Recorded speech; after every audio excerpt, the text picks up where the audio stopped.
Channel ini memang bahas tentang gimana kita bisa bertumbuh bersama-sama, membuat diri lebih baik, tapi di sisi lain kita juga harus tahu sisi yang harus kita waspadai dari hal-hal positif yang terlalu dipaksain.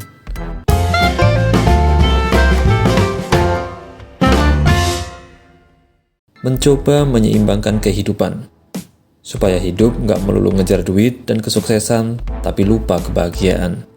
Belajar menuju diri yang lebih baik, tapi juga sekaligus menikmati perjalanannya. Oke, di sini saya bakal share 4 tips dari para praktisi dan plus di akhir saya tambahkan 2 peringatan buat kita untuk membuat diri menjadi lebih baik.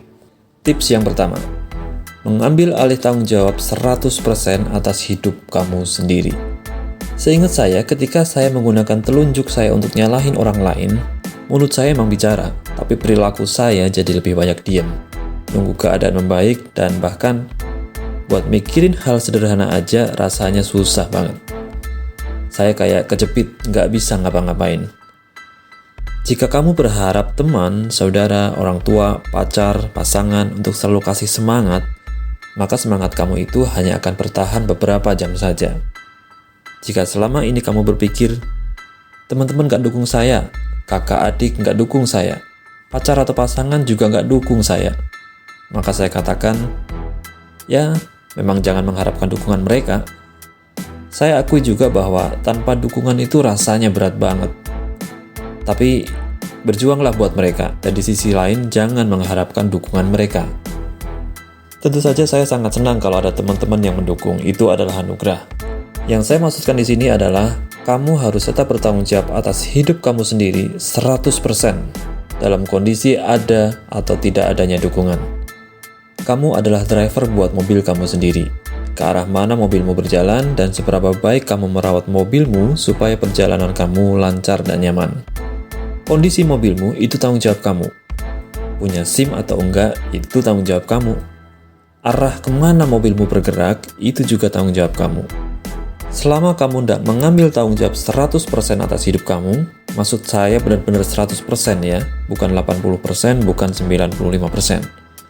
Selama belum 100%, kamu akan kesulitan membuat diri kamu menjadi lebih baik dari sebelumnya. Nyalahin orang lain, nyalahin keadaan, itu melumpuhkan saya dan itu adalah keputusan saya untuk lumpuh.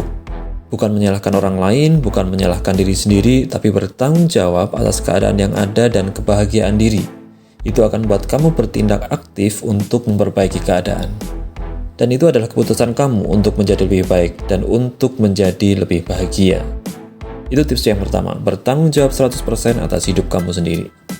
Tips yang kedua, apa yang benar-benar kamu rindukan dan kamu impikan dalam hidup kamu? Mungkin banget itu adalah arah yang tepat buat kamu. Asal jangan yang negatif ya. Topik ini dibahas di mana-mana, tapi ternyata sebagian besar orang yang baca dan dengar pembahasan ini ternyata cuma sedikit yang mengerjakannya. Mereka nggak pernah benar-benar bikin sebuah tujuan. Mereka nggak tahu mereka pengen apa dalam hidup. Atau mereka punya kerinduan tertentu tapi nggak pernah diperjuangin karena pesimis, malu, takut dianggap pemimpi. Hidup itu ngalir aja. Ya kalau emang ngalirnya enak. Kalau aliran airnya nggak enak, berkali-kali nabrak batu, apa yang mau ngalir aja?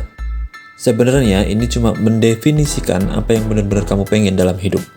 Ostentif, menggambarkan suatu konsep dengan mengucapkannya, menunjuknya, atau mengisyaratkannya. Kamu harus bisa gambarin dengan jelas apa yang benar-benar kamu harapin.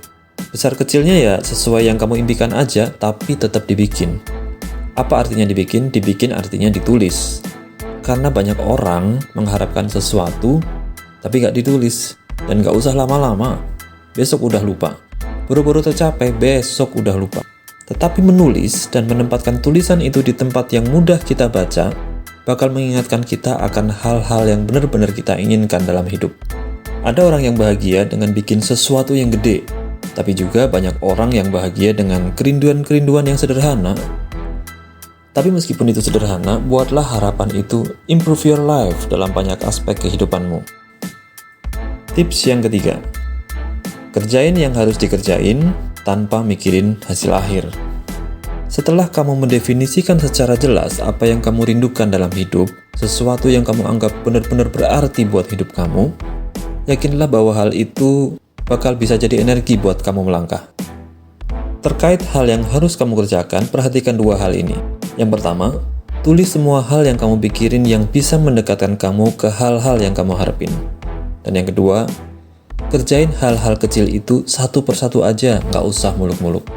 Setelah kita mendefinisikan apa yang kita pengen, sesuatu yang nyenengin kita, dan jadi energi kita mesti membuat daftar hal yang harus dilakukan. Ketika kita nggak mikirin hasil akhir, cuma ngelakuin hal-hal kecil yang kalau dilakuin secara konsisten, bakal mendekatkan kita ke tujuan yang kita impikan. Entah kamu bilang bisa atau nggak bisa melakukan sesuatu, kamu bener. Kalau kamu bilang bisa, coba cara di atas. Lakukan hal-hal kecil yang deketin kamu ke apa yang kamu harapin, kamu pasti bisa. Yang keempat, persistence is habit. Kegigihan adalah sebuah kebiasaan.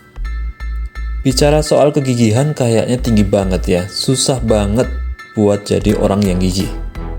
Makanya saya bahas sedikit aja, yang menurut saya penting ya.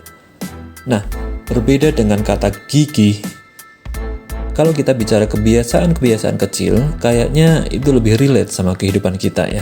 Nggak kerasa tinggi banget kayak bahas soal kegigihan, ya nggak sih? Saya pribadi punya banyak kerinduan, banyak keinginan.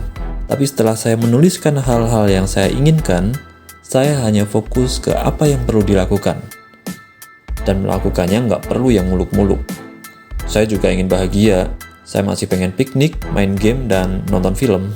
Misalnya saya yakin bahwa kebiasaan membaca buku akan membuat saya jadi lebih baik dari waktu ke waktu. Saya cuma mencoba baca buku minimal 15 menit sehari. Kalau niat ya lanjut, kalau lagi males ya minimal 15 menit, tapi saya ngerasa itu berharga banget. Ketika kamu terbiasa melakukan suatu perilaku yang mengarahkan kamu ke harapan-harapan kamu, padahal kamu melakukannya karena sudah membuat kebiasaan, orang mungkin bakal lihat kamu adalah seorang yang gigih. Padahal itu cuma kebiasaan kecil aja.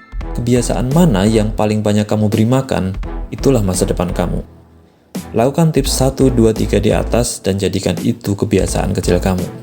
Nah, masuk ke peringatannya. Peringatan pertama, salah satu hal yang saya tidak suka dari video motivasi, buku motivasi adalah bagaimana semua itu menumbuhkan semangat yang menggebu-gebu, membuat kita selalu memikirkan hasil, belum bergerak sudah membayangkan kesuksesan, dan kemudian dalam beberapa hari udah lemes lagi.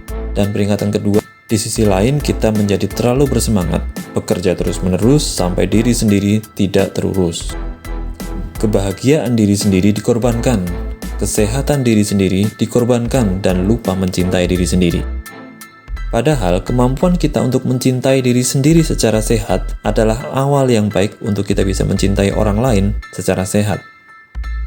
Untuk itulah channel ini saya buat, untuk menjadi pengingat bagi diri sendiri dan pengingat bagi teman-teman bahwa kita perlu memperjuangkan harapan-harapan kita. Tapi juga tidak lupa untuk mengerjakannya dengan enjoy dan bahagia. Salam sehat, fisik dan mental.